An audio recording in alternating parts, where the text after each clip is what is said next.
Je viens en fait pour trouver un petit taf. Je m'appelle Samuel Larocque. Alors Larocque, comme... non, c'est ni ma mère ni ma tante. Non, sinon c'est pas mal. Une sur la base, c'est ça? Vous êtes deux à l'accueil au Pôle emploi?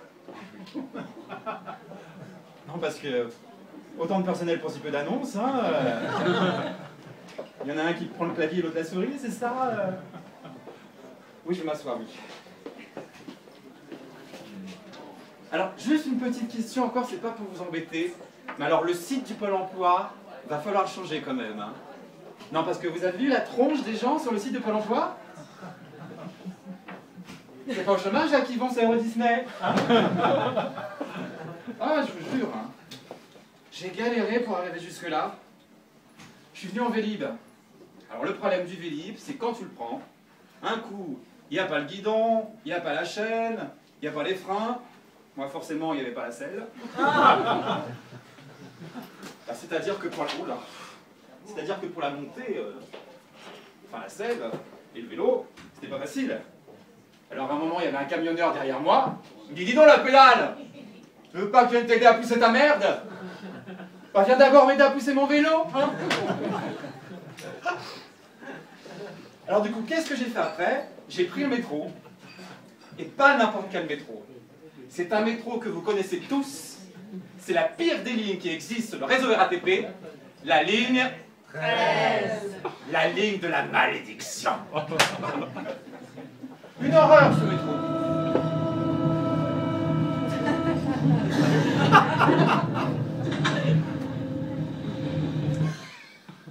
Ça m'a énervé. Alors en plus, le problème quand tu rentres, il y a toujours ces vieux qui sont assis et qui ne laissent même pas la place aux jeunes qui veulent s'asseoir. C'est vraiment le monde à l'envers, hein. Il y a une petite vieille, je lui dis, dis donc, tu peux bien rester debout 2 minutes? Tu vas finir ta vie allongée, alors.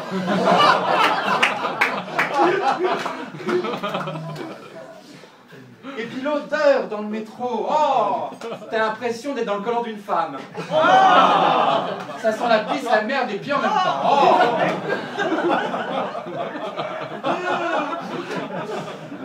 Ah, il y a des habitués, hein. Non, mais le pire, ce sont les responsables RATP qui te disent « Mais non, la ligne 13 est faite pour décompresser. » On a 2 qui ont compris le jeu de mots, hein. Alors les autres... Non, mais... Moi, je ne comprends pas comment on peut laisser la responsabilité des transports à des gens qui ne les prennent jamais, hein. Mais alors aussi, voilà, ce qui est toujours sympa dans le métro, c'est le petit magazine, comme ça.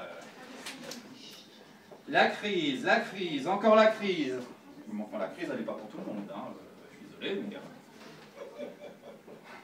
Ah bah oui, effectivement, elle n'est pas pour tout le monde, hein. Surtout quand tu regardes la mère Bettencourt. Je me demande comment elle a pu faire fortune. Parce que quand tu vois la gueule qu'elle a, on peut pas dire qu'elle a fait une bonne publicité à ses produits, hein. Tu te réveilles en Norvège, à côté de Liliane Bettencourt, à l'aube, tu vois une horreur de réal.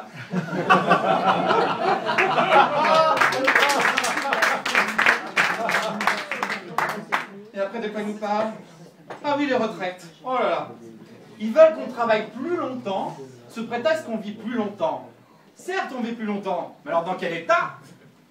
Quand tu vois que la France est championne de l'Alzheimer, la preuve, ils seraient capables de voter pour Sarkozy. Ça fait pas rire, ça, hein? Ah là là. Ils veulent qu'on bosse jusqu'à 70 ans. Jusqu'à 70 ans, tu seras au boulot, et après, hop, le caveau. Eh ben, et tout ça pourquoi, je vous le demande? Pour sauver un triple A, que les mecs utilisent avec leur triple M, mensonge, magouille, manipulation. Tiens, par exemple, tu vois le G20, combien ça nous a coûté? T'as l'impression qu'on a gagné à l'euro-million? 28 millions d'euros ça a coûté. Comment dépenser de l'argent pour dire qu'on n'en a plus? Non, puis bon, on peut pas trop compter sur les politiques, hein, parce qu'on a une gauche qui est inexistante avec le parti sodomite,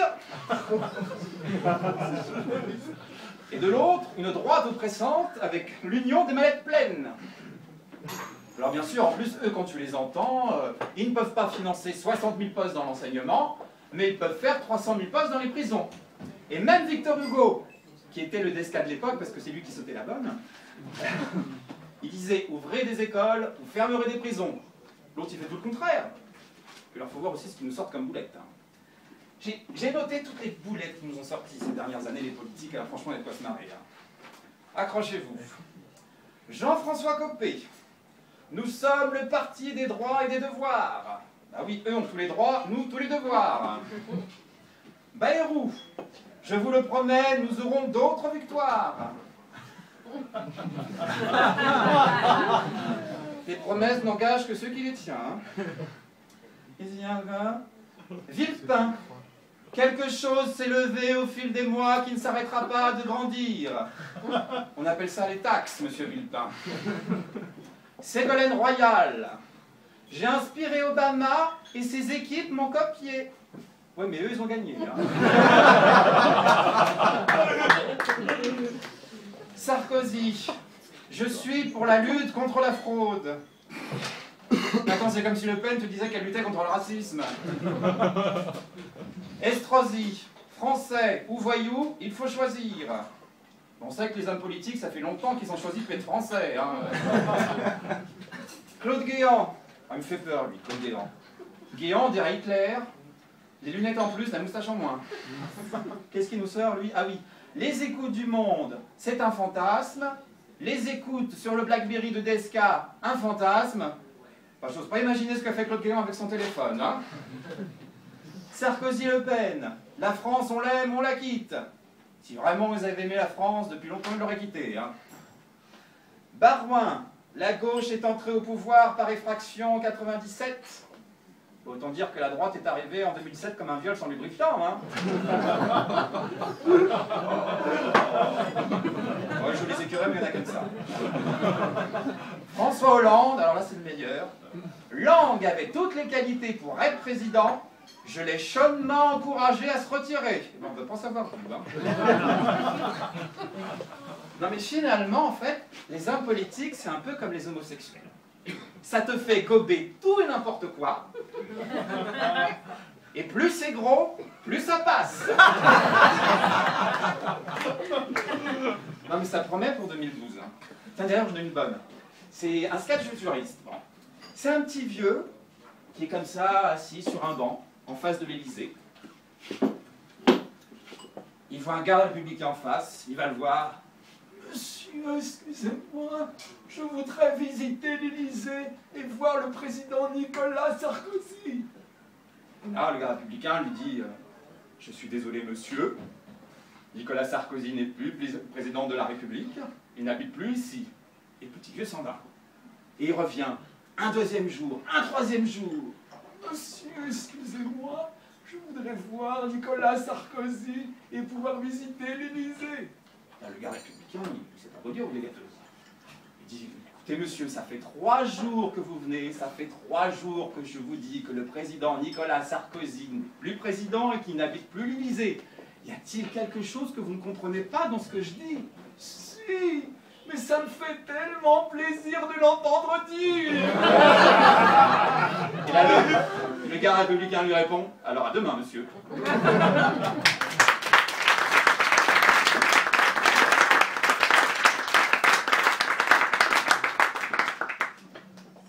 Le plus difficile, quand tu es au chômage, c'est toujours à ce moment-là que les gens te disent « Mais au fait, tu fais quoi dans la vie ?» Bah écoute, moi je suis dans la merde. Alors du coup, pour essayer d'avoir un avenir, j'ai été voir une voyante. Elle tirait dans les cartes, comme ça. Je vois, oui, je vois. Je dis, vous êtes une voyante ou une miraculée de Lourdes? La seule carte dans laquelle elle a vu, c'était ma carte bleue. Et pour 50 €, bon, entre nous, comme c'était une femme de l'Est, qui n'avait pas de papier sur elle, qui ne parlait pas très bien français, je l'ai dénoncé à la police. Citoyen, enfin bref. Incroyable tout ça, incroyable. Alors aussi, si les autres questions qu'on me pose, enfin les autres questions qu'on me pose, qu'est-ce que je vous raconte? Je vous raconte n'importe quoi.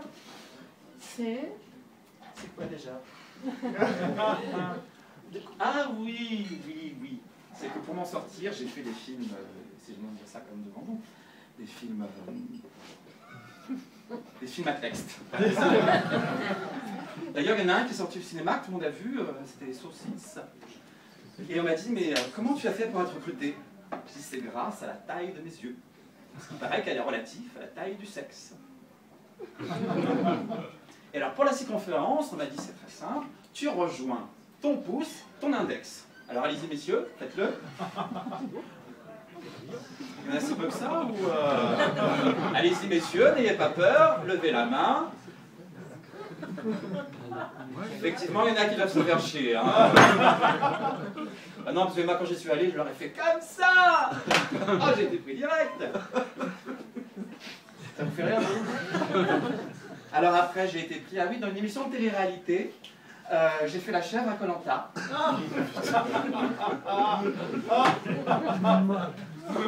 Et après aussi, j'ai participé à un jeu télévisé, La Roue de la Fortune. Tu sais, avec de Chavannes et la blondasse, là. T'as l'impression que quand elle retourne les lettres, elle découvre l'alphabet. C, O, N, N, E. Ah bah ça fait comme.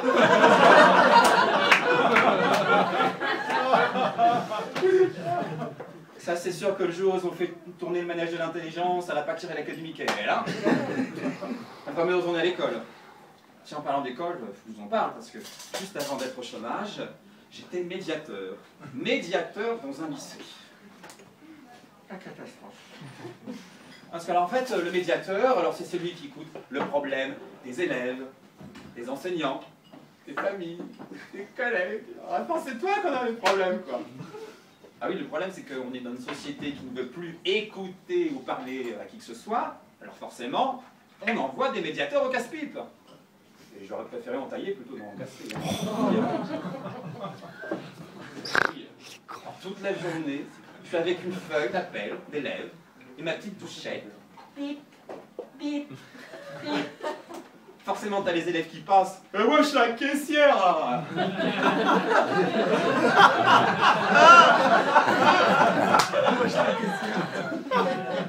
Mon carnet.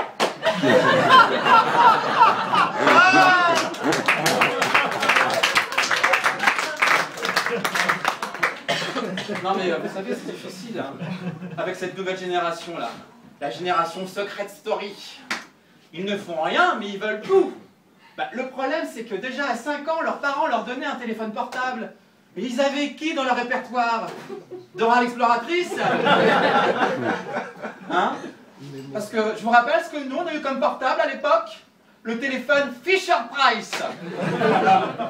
Avec les yeux qui tournaient. Et nous, on n'avait pas des MP3 à l'époque. Qu'est-ce qu'on avait? Le manche-disque. Pratique avec ça dans la rue, hein. Tu te balades avec ton téléphone pour faire des chansons, hein. C'est une horreur. Alors ensuite, les gamins, donc quand ils viennent, il faut qu'ils justifient leurs absences. Alors là, j'ai le droit à tout. Comment ça, Sophie? Ça fait 7 fois que vous n'êtes pas venu en cours de philosophie en 2 semaines. Parce que vous aviez des règles douloureuses. C'est des règles que vous avez là, c'est une hémorragie. Ça tombe bien, en plus, cette semaine, c'est le don du sang.